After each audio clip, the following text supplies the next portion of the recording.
دعاؤں کی قبولیت کے لیے باری دیگر باوجود صلوات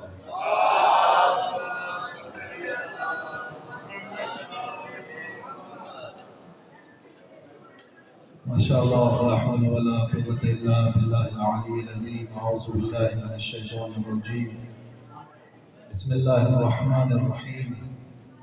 الحمد لله رب العالمين والصلاة والسلام على سيدنا ونبينا وشفيع ذنوبنا وطبيب نفوسنا حبيبنا وحبيب إله العالمين أبي القاسم محمد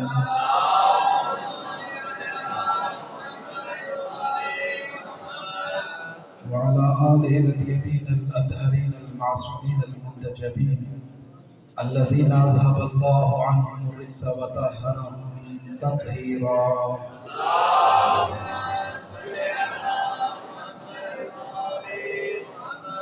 سبحان مل کر بلند آواز سے دعائے امام زمانہ. بسم اللہ الرحمن الرحیم. اللهم كل وليك الحجة بن الحسن صلواتك عليه وعلى آبائه في هذه الساعة وفي كل ساعة وليا وحافظا وقائدا وناصرا ودليلا وعينا حتى تسكنه أرضك طوعا وتمتعه فيها طويلا برحمتك يا أرحم الراحمين. بلند آواز سے صلوات بھیجتے ہیں.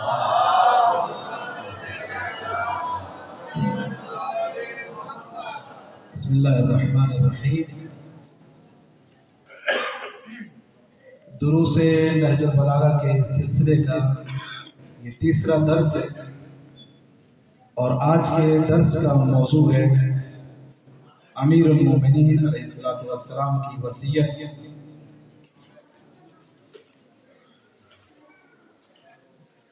مولا کائنات کی کچھ وصیتیں ہیں کہ جو امیر المومنین نے اپنے چاہنے والوں کو، اپنے ماننے والوں کو امام نے کچھ وصیتیں فرمائی ہیں اور ان وصیتوں پر عمل کرنا ہمارے لیے ضروری ہے اور ہمیں چاہیے کہ ہم ان وصیتوں کو سمجھیں اور دوسروں تک یہ باتیں پہنچائیں. جو انسان بھی ان باتوں کو سنے گا اس کے پاس یہ امانت ہے. بالکل اسی انداز میں جس طرح امیر المومنین سے ہم نے لیا اسی انداز میں ہمیں دوسروں تک ان باتوں کو پہنچانا ہے. یہ بہت ضروری ہے میرے اور آپ کے لیے. آج ہم یہ دیکھیں گے کہ آیا جس طرح امیر المومنین ہماری رہنمائی فرما رہے ہیں، دیکھیں کیا یہ برائیاں ہمارے اندر ہیں تو ہم اپنے آپ کو ان چیزوں سے دور رکھیں. بہت سی چیزیں مولا کائنات نے وصیت فرمائی ہے کہ یہ عمل کرو، یہ تمہارے اوپر ضروری ہے، اس سے تم کامیاب ہوگے. کچھ چیزوں سے امیر المومنین نے روکا ہے اور یقین رکھیے اگر ہم انہی باتوں پہ عمل کریں جو امیر المومنین نے ارشادات فرمائے، یقیناً ہم ان کے چاہنے والے کامیاب ہو جائیں گے دنیا میں. اور جس طرح اللہ کے رسول نے فرمایا تھا یا علی انت و شیعتک هم الفائزون یوم القیامہ، علی تو اور تیرے شیعہ ہی روز قیامت کامیاب ہیں. لیکن یہ ہے کہ ہم جس طرح امیر المومنین کی عظمت اس کائنات میں بعد رسول اللہ امیر المومنین سے افضل اس کائنات میں کوئی نہیں ہے رسول اللہ کے علاوہ. اور امیر المومنین کے جو ارشادات ہیں غیروں نے پڑھا ان کی زندگیاں بدل گئی. کم از کم ہمیں بھی باتوں کو سوچنا چاہیے اور غور کرنا چاہیے. اور میں نے عرض کیا ہم معصومین کے فرامین کو دوسروں کو بتائیں، نقل کریں. معصوم فرماتے ہیں کہ ہمارا کلام اتنا خوبصورت ہے، اتنا خوبصورت ہے فرمایا اگر لوگ ہمارے کلام کو پڑھیں تو ہمارے کلام اتنا خوبصورت ہے، لوگ ہمارا کلام پڑھ لیں تو دنیا کسی کے پیچھے نہیں جائے گی، فرمایا ہمارے فرامین پر لوگ عمل کریں گے، ہمارا اتباع کریں گے، ہماری پیروی کریں گے، فرمایا ہمارا کلام اتنا خوبصورت ہے۔ اور یقیناً جو رہنمائی، جو انداز معصومین کا انداز ہے رہنمائی کرنے کا، کائنات میں ایسا کسی کے پاس نہیں ہے۔ اگر آپ کتابیں پڑھیں اہل اسلام میں کچھ لوگوں کی، تو انہوں نے جو بڑے بڑے ان کے لیڈر ہیں، انہوں نے ہمارے معصومین کے فرامین کو چرایا، نام اپنا دیا، لیکن ارشادات ہمارے معصومین کے ہیں۔ لیکن اسے پتہ چلتا ہے کہ جس نے معصومین کے ارشادات کو پڑھا ہوا ہو کہ انہوں نے کہاں کہاں جو ہے ہمارے معصومین کے فرامین کو چوری کیا۔ بہرحال یہ ہے کہ اہل بیت کا کلام خوبصورت ہے، ہماری اور آپ کی ہدایت کے لیے یہی ہے کہ ہم معصومین کے فرامین پر عمل کریں، یہی ہماری زندگی کی کامیابی ہے۔ کامیاب وہ انسان ہے جو اللہ رسول اور اہل بیت کے فرمان پر عمل کرے، وہی انسان کامیاب ہے۔ تو آئیں آج پڑھتے ہیں امیر المومنین علیہ السلام کے جو وصیتیں ہیں، مولا کائنات کے جو ارشادات ہیں، جو انہوں نے اپنے چاہنے والوں کو کیے ہیں، وہ پڑھیں اور ہم ان پہ عمل کرنے کی کوشش کریں۔ اگر وہ چیزیں ہمارے اندر ہیں تو ہم خدا کا شکر ادا کریں، اگر نہیں ہے تو خدا سے توفیق مانگیں، امیر المومنین کے صدقے میں واسطہ دیں خدا کو، پروردگار تجھے امیر المومنین کا واسطہ، تو ہمیں ان چیزوں پر عمل کرنے کی توفیق عطا فرما۔ اور وہ وصیتیں ہیں، ان میں درس کی ابتدا میں ہم نے آپ کے لیے اس میں مولا کائنات کی ایک وصیت ہے۔ جب آپ نہج البلاغہ کھولیں گے تو اس میں جو خط لکھے تھے امیر المومنین نے، اس میں ایک خط اپنے فرزند امام حسن مجتبیٰ علیہ السلام کو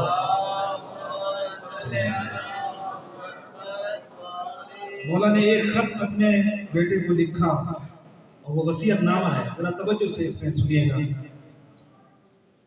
اس خط میں پورا نہیں ہم نے لکھا، اس میں چند ایک چیزیں، چونکہ ان کاغذ میں تو اتنی گنجائش نہیں ہے کہ اس میں پورا لکھا جائے۔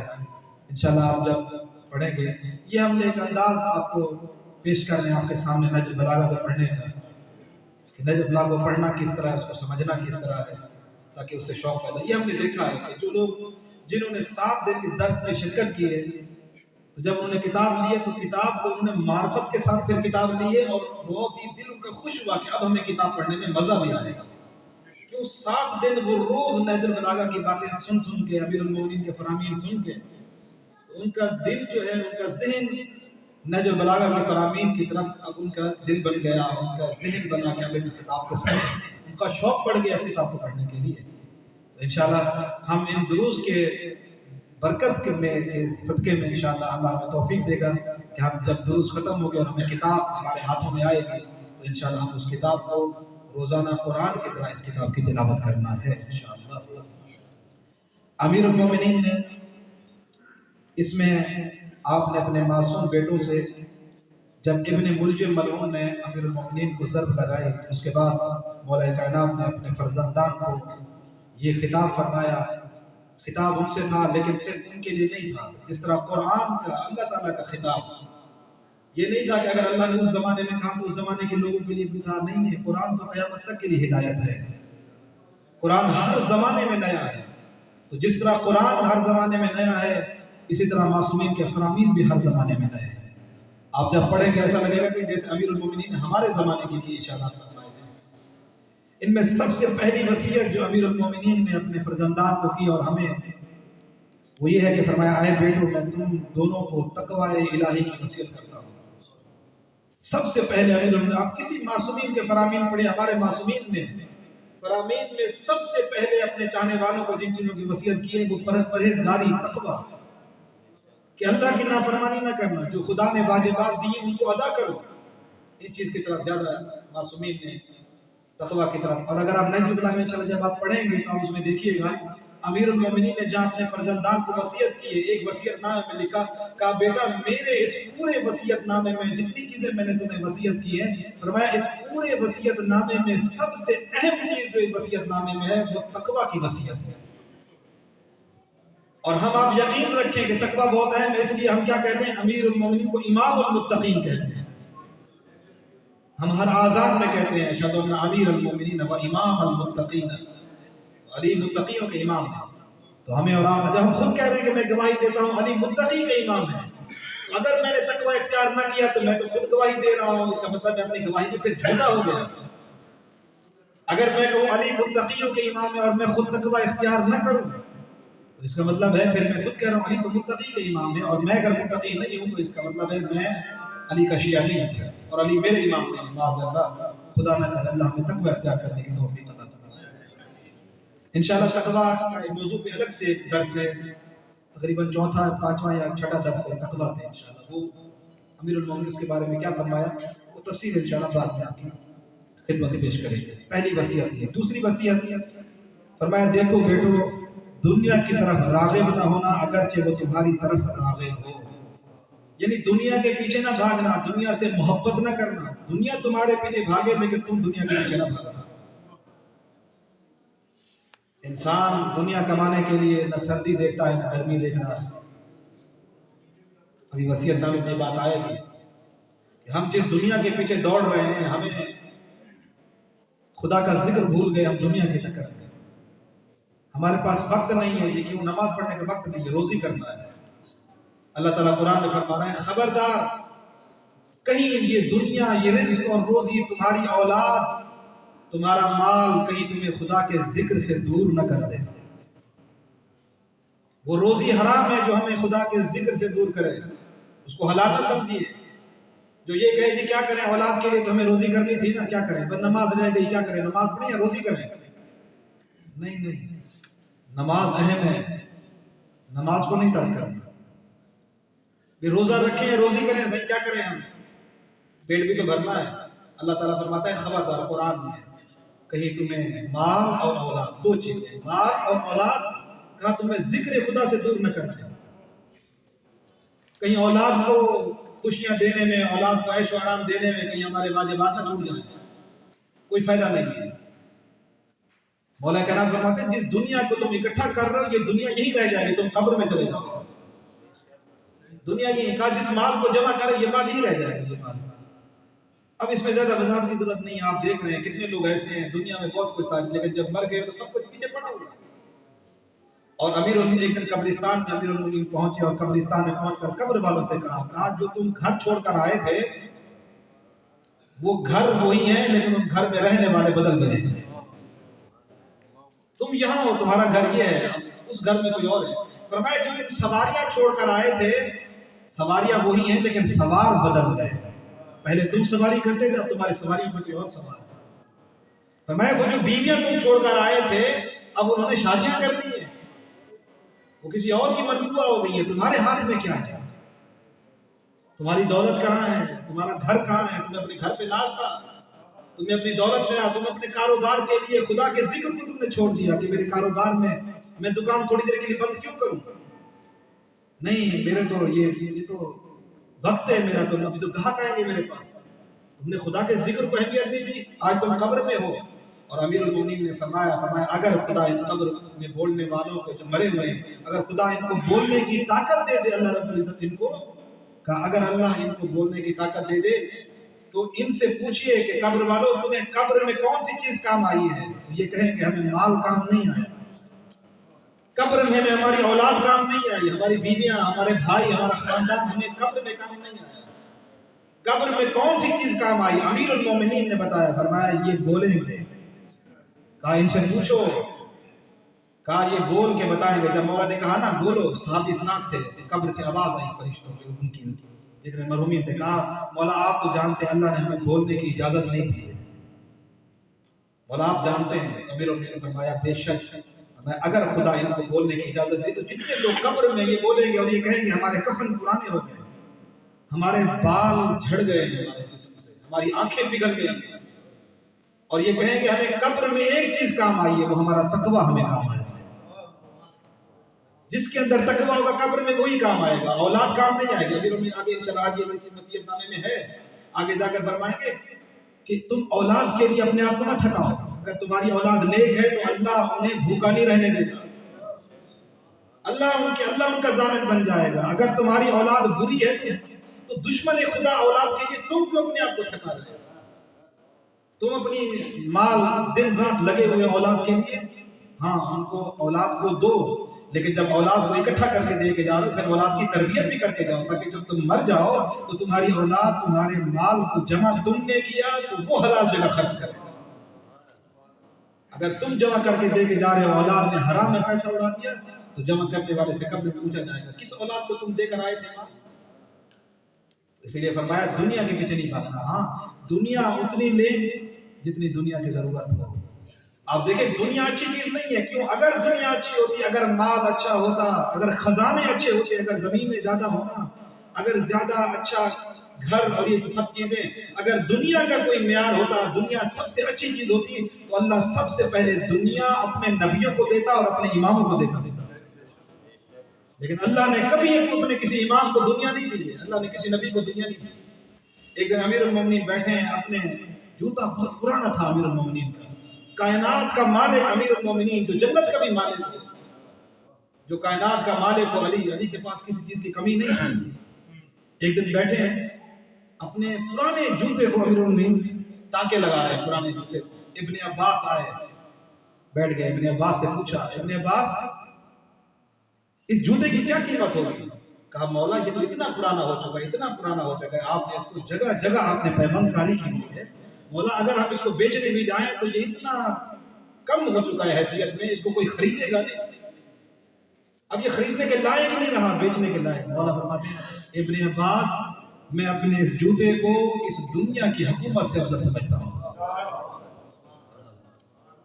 آج حکومت کی خاطر لوگ ایک دوسرے کا قتل کرتے ہیں، حکومت کی خاطر ایک دوسرے کو گالیاں دیتے ہیں۔ میں ایک بات کہتا رہتا ہوں، دیکھیں ہم کسی پارٹی کے مخالف نہیں، ہم کسی کا نام لیں گے، لیکن میں اپنے مومنین کو یہی عرض کروں گا کہ آپ ان سیاسی پارٹیوں کی خاطر ایک دوسرے پہ الزامات لگا کے ایک دوسرے کو گالیاں دے کے اپنی قبر خراب نہ کریں۔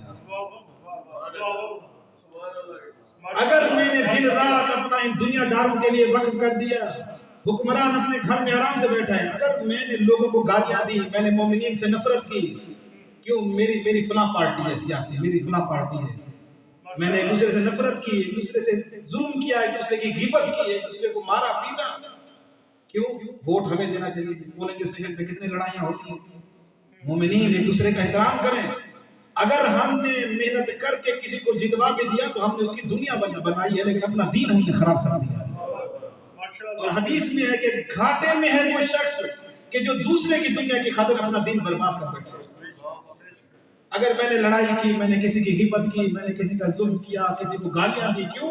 اپنی سیاسی پارٹی کے لیے اگر میں نے ایسا کیا تو دنیا تو وہ لے جائے گا، حکومت اس کو ملی، میرے ہاتھ میں کیا ہے؟ میرے ہاتھ میں صرف گناہ کے علاوہ کچھ ہے ہی نہیں۔ اور جب میں قبر میں جاؤں گا کیا میرا سیاسی لیڈر مجھے بچائے گا؟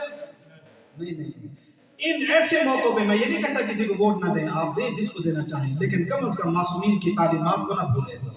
یہ یاد رہے کہ ہم کسی پارٹی کا ساتھ دیں، یہ یاد رہے کہ ہماری دنیاوی پارٹیاں، سیاسی پارٹیاں کوئی بھی ہوں، لیکن ہماری مذہبی پارٹی ایک ہے، اس میں ہم سب ایک ہیں۔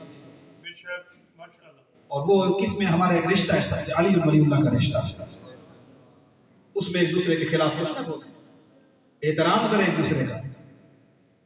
اس لیے اپنی آخرت کو دیکھیں، بے شک کسی کو گالی نہ دیں، ہاں فلانا فلاں کو ووٹ دیتا ہے بے شک دے، آپ اس سے تعلق ختم نہ کریں، آپ اس کو گالیاں نہ دیں۔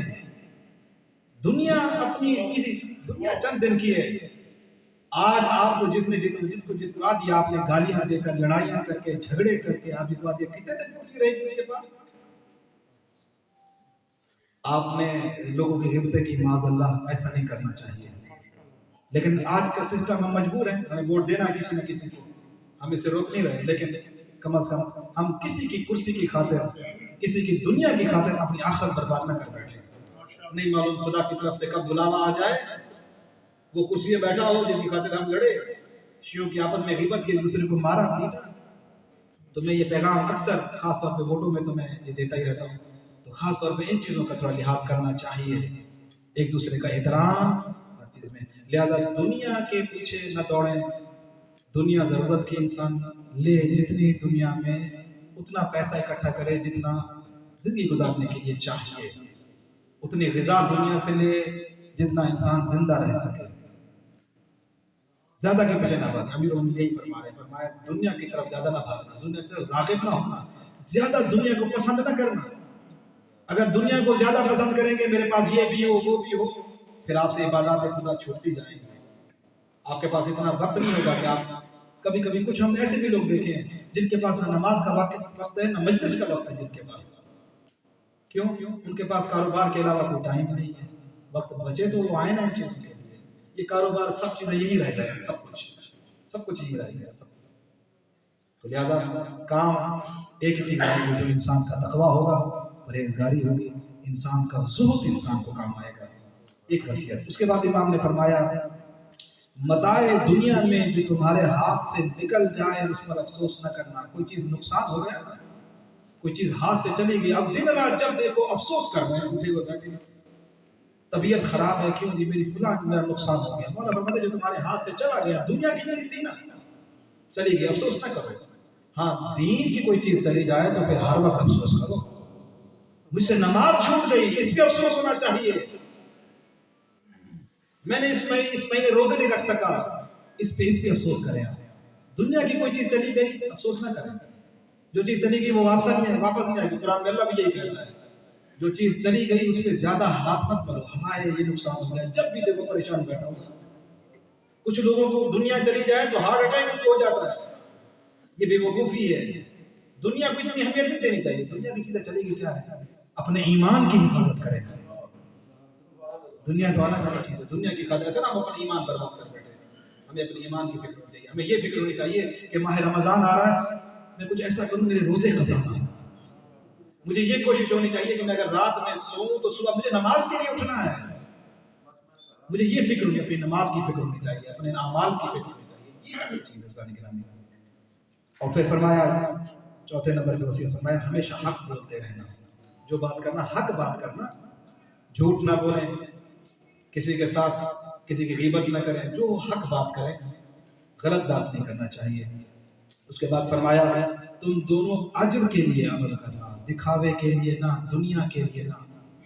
یہ دونوں یعنی امام حسن امام حسین کو فرما رہے ہیں. جب مولا علی حسنین شریفین کو ایسی وصیت کریں جو خود آگے بیٹھنے والے بھی معصوم ہیں، جب انام جنت کے سردار ہیں، تو بتائیں کیا امیر المومنین ہمیں یہ وصیت نہیں کر رہے ہیں؟ یہ وصیتیں ہمارے لیے تھیں. اصل میں وہ تو خدا کی طرف سے پڑھے ہوئے آئے تھے. یہ وصیتیں ہم تک پہنچانی تھی، میرے اور آپ کے لیے. ہم یہ نہ سمجھیں کہ یہ تو امیر المومنین نے اپنے بیٹوں کے لیے وصیت کی تھی، ہم کون ہوتے ہیں، ہماری کیا اوقات. نہیں، یہ ہمارے لیے ہے، یہ ہمارے لیے. مولا فرماتے ہیں اجر کے لیے عمل کرنا. یہ کام ہے مجھے اجر ملے گا، یہ ہے مجھے آخرت ملے گی، میرا رب میرے اوپر راضی ہوگا، میرے امام میرے اوپر راضی ہوں گے. اجر کے لیے عمل کریں. فرمایا ظالم کے دشمن اور مظلوم کے ناصر و مددگار بن جانا. کبھی ظالم کا ساتھ نہ دینا، کبھی بھی. جب دیکھو چاہے وہ آپ کا بھائی کیوں نہ ہو، کسی پہ ظلم کر رہا ہے، اپنے بھائی کا ساتھ نہ دیں. کیوں جی میرا بھائی یہ ناراض ہو جائے گا. ہاں اگر ظلم کرے تو بھائی کا ساتھ دینا، مظلوم کا ساتھ دیں. کیوں؟ اس لیے کہ اگر ہم نے رشتہ داریوں کو دیکھ کر کسی کا حق کھایا جا رہا ہے، ہم نے دیکھا کہ جب رشتہ دار ناراض ہو جائے گا تو یہ رشتہ دار میری خبر میں میرے ساتھ نہیں جائیں گے، میرا بھائی میری خبر میں نہیں جائے گا. اس لیے ظالم جو بھی ہو، ہاں باپ بھی ظالم ہے، باپ کا ساتھ نہ دیں. لیکن کیا باپ کو ڈانٹیں، بے عزتی کریں؟ نہ، باپ کے سامنے تو بولنا بھی نہیں ہے. اللہ فرماتا ہے ماں باپ مشرک بھی ہوں، کافر تو اللہ مشرک اللہ کہہ رہے میں کبھی معاف نہیں کروں گا. آواز قدرت آئی قرآن میں کہ اگر ماں باپ مشرک بھی ہو تب بھی ان کا احترام کرو، لیکن اگر ماں باپ ظالم ہو، ظلم میں ان کا ساتھ نہ دینا.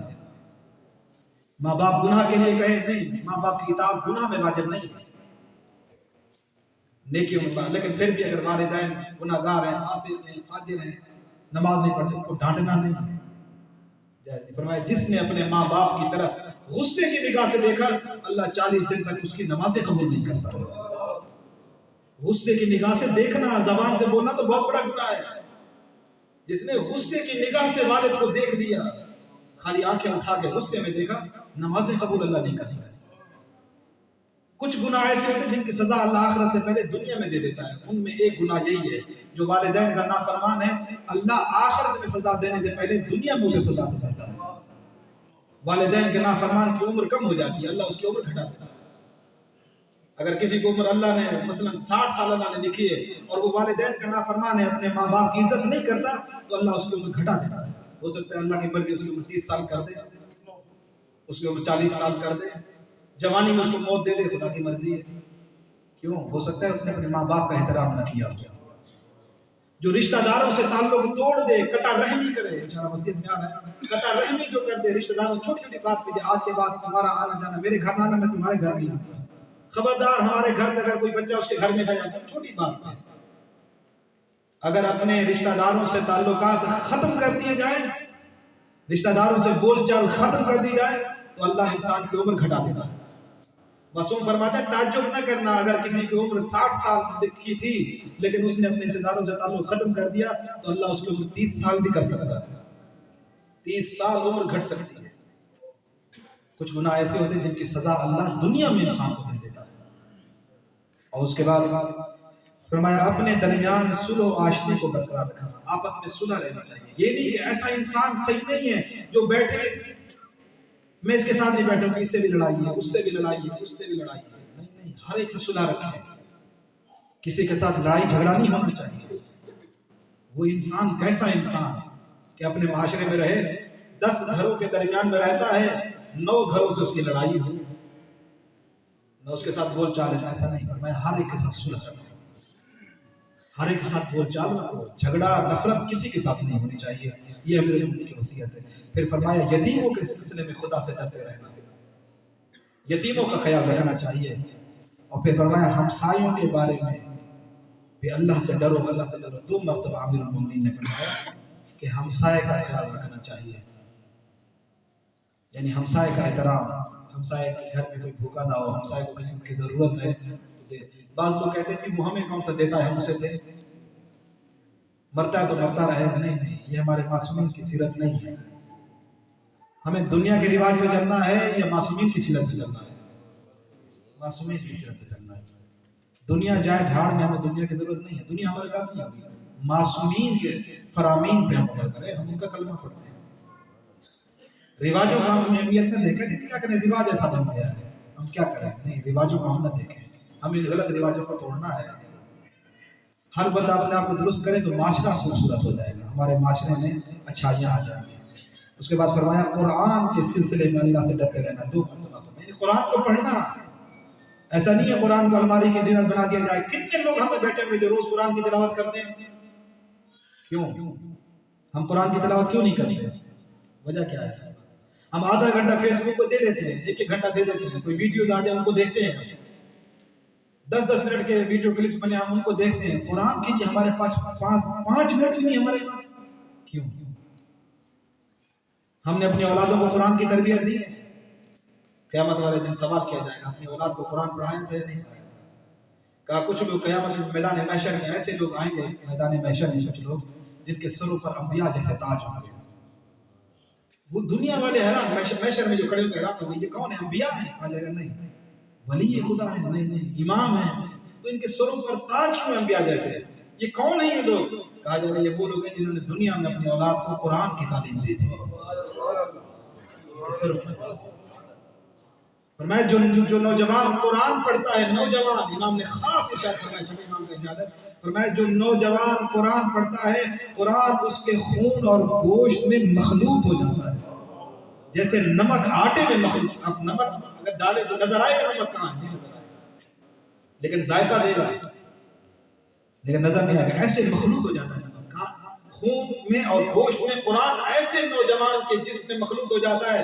اور کہا ہر مرنے کے بعد ہر مشکل مقام پہ قیامت میں ہر جگہ مشکل وقت پہ وہی قرآن اس نوجوان کی مدد کرے گا.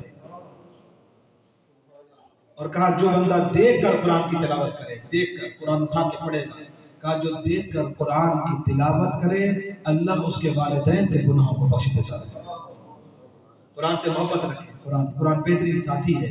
امام فرماتے ہیں قرآن وہ ساتھی ہے، قرآن وہ ساتھی ہے، تھوڑی دیر کے لیے قرآن کے پاس بیٹھ جاؤ، ایسا بہترین ساتھی ہے قرآن. تھوڑی دیر کے لیے قرآن کے پاس بیٹھ جاؤ، کہا فائدہ مند ساتھی ہے جب اٹھو گے، تھوڑی دیر بیٹھنے کے بعد جب اٹھو گے، کہا نیکی میں اضافہ کر کے اٹھو گے، گناہ معاف کروا کے اٹھو گے. یہ قرآن کی برکت ہے. قرآن کو نہ چھوڑیں، قرآن ضرور پڑھیں ہیں. اور ہمیں تو پڑھنا بھی چاہیے. ہم آپ کو کیوں؟ اس لیے کہ ہم تو مولا علی کا کلمہ پڑھتے ہیں، مولا علی سے محبت ہمارے دلوں میں ہے، اور جس کے دل میں علی ہے تو نبی نے فرمایا تھا علی القرآن والقرآن مع علی، نہ قرآن علی سے جدا ہے نہ علی قرآن سے جدا ہے۔